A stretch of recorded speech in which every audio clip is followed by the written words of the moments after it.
Johand michele maembeni Ahero e kaunti ma Kisumo koro ywak tok oula mapek monjo kuondegi mag timo ohala moketho mwandugi mathoth masani koro gikwano lal mathoth manengogi pod ok oyangi.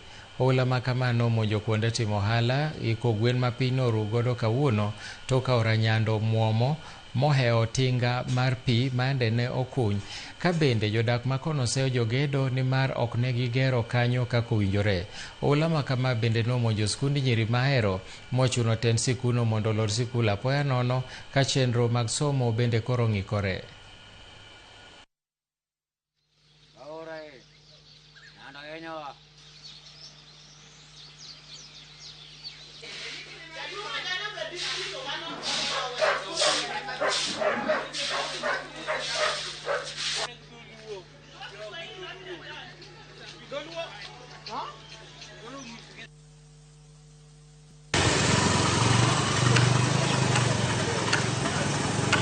Yes, manomi mondo los dak akiani luongo gi ni engineers.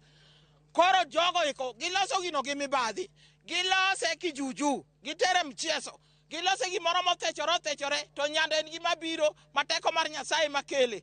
Teko mar Nyasaye no kele mowuok oko muomo ma Nyando oketho gik mang'eny ei masinde wariyogi. Onge ng'ama nyogolo gimoro amora nikech nyopoyo ji. Mine maloko ohala be nyon kama ok owuok odhi kohala. Joma dhi menyo kaka ng'ato nyalo dwaro yo momenyogo be onge. Ka dhano duogo otieno sa 5 sa 4 kama inyalo ninde onge. Koro nyicha wachokogi waterogi e kanisa ma Father Catholic. Ma mine gi nyithindo gi mine ma igi odongo ni mana kanyo bedo mana piny. To gimichamo kanyo onge nyaka nja tergi kanyo.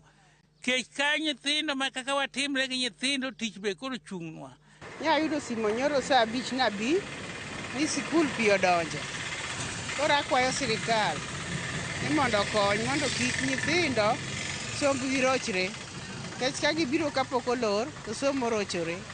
Mano e kwayona gi sirikal. Nikech oula timo gini pile pile higa ka higa. Koro sirikal okonywa mondo kik sikul rochre gi somo. Nyakwaro Mogi wadok e doho ma Kibra mondo